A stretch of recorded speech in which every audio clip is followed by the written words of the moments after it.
A glacier is a thick mass of ice that forms on land from the accumulation and recrystallization of snow.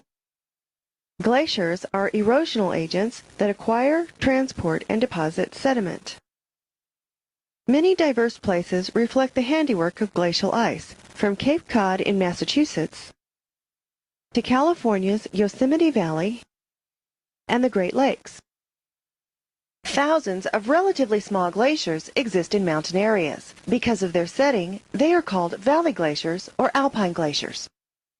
Alpine glaciers advance slowly, following valleys that were originally relatively narrow stream valleys. The moving ice widens and deepens the valley, creating a U-shaped glacial trough. In contrast to valley glaciers, ice sheets are huge features that presently are found only in polar regions.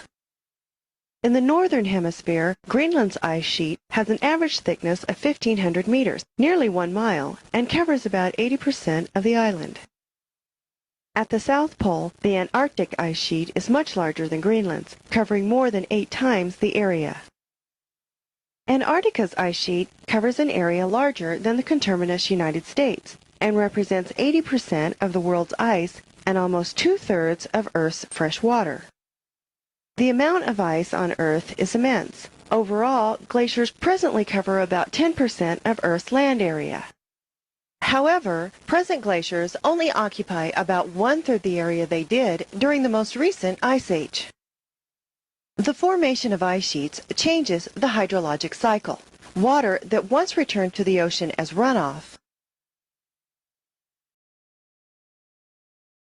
becomes locked up on land as glacial ice. This causes sea level to drop. When the glaciers eventually melt, their water returns to the ocean and sea level rises again. About 18,000 years ago, when the last major advance of the Ice Age was at its maximum, sea level was about 100 meters, more than 300 feet, lower than at present. As the ice gradually melted, sea level rose. Where was North America's shoreline 18,000 years ago when the ice sheet was at a maximum? When the ice sheets melted and sea level rose, the lower portions of many river valleys were submerged to form estuaries. Chesapeake and Delaware Bays are prominent examples. The coast of Maine, especially in the vicinity of Acadia National Park, is another excellent example of an area that was flooded by the post-glacial rise in sea level and transformed into a highly irregular coastline. What would the map of North America look like if the present-day ice sheets on Greenland and Antarctica were to melt?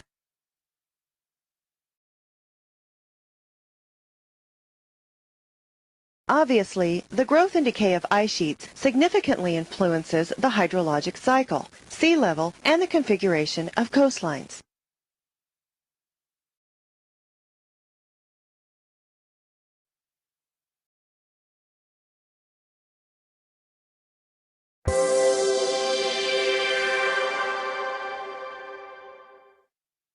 Unlike stream flow, the movement of glaciers is not obvious to a casual observer.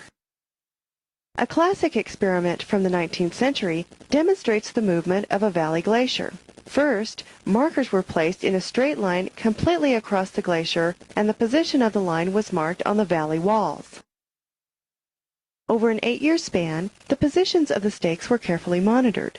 Clearly, the ice within the valley glacier moved down the valley. But all of the ice did not move down valley at an equal rate. Friction with the valley walls slows the sides of the glacier, allowing the center to advance more rapidly. Determine the average annual rate of ice advance along the line in the center of the glacier. Note the distance moved in 8 years and divide by 8.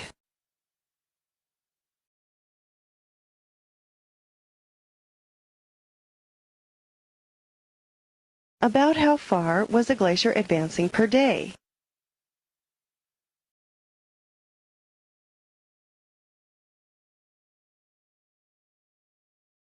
Determine the average rate of ice advance where the glacier was in contact with the valley wall.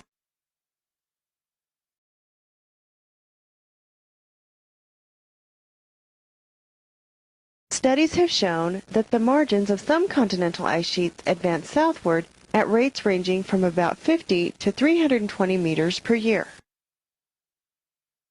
Determine the maximum amount of time required for an ice sheet to move from the southern edge of Hudson Bay, point A, to a spot in Ohio south of Lake Erie, point B.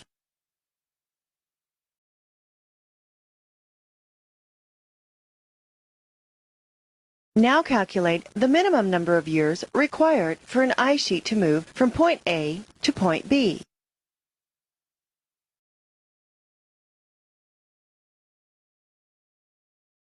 Let's go back to the Valley Glacier we studied earlier.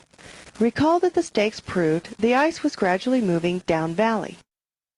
Let's see what was happening at the down valley end, called the terminus or snout of the glacier, during this same period. As ice within the glacier moved down valley, the snout of the glacier retreated up valley. How can this happen? To understand, we must examine the budget of a glacier. Glaciers form only in places where more snow falls in winter than melts in summer. If the snow gets thick enough, glacial ice forms.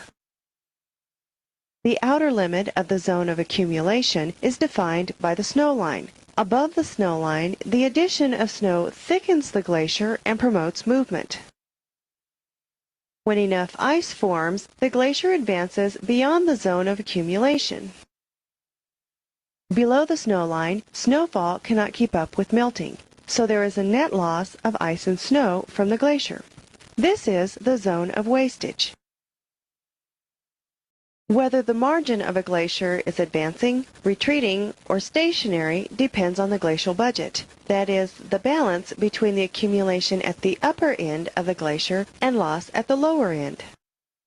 If ice formation in the zone of accumulation exceeds ice loss in the zone of wastage, the glacier will grow larger, and the margin of the glacier will advance. As the ice advances, the zone of wastage grows larger, and the loss of ice increases. Eventually, wastage will equal accumulation, and the ice front will stop advancing. Notice that the ice within the glacier continues to move from the zone of accumulation toward the margin of the glacier. The ice acts as a giant slow-moving conveyor belt carrying sediment to the end of the glacier, producing a ridge of till called an end moraine all along the ice front. While the end moraine is forming, meltwater streams transport and deposit glacial sediment out beyond the end moraine. The deposits of the stratified drift form the outwash plain. When climatic changes eventually cause the loss of ice in the zone of wastage to exceed the formation of ice in the zone of accumulation, the glacial budget changes, and the margin of the glacier retreats. As the front of the glacier retreats, a layer of unsorted glacial sediment, till, known as a ground moraine, is deposited. Even when the margin of a glacier is retreating, the ice within the glacier continues to flow forward, just not rapidly enough to offset the loss of ice in the zone of wastage. This was illustrated earlier in the Valley Glacier experiment. As the line of stakes moved down valley, the end of the glacier slowly retreated up valley. When the margin of the glacier retreats, the size of the zone of wastage shrinks. Eventually, wastage and accumulation are equal again, and another end moraine forms. This process can be repeated many times during the span when the ice is withdrawing from a region, leaving a series of end moraines.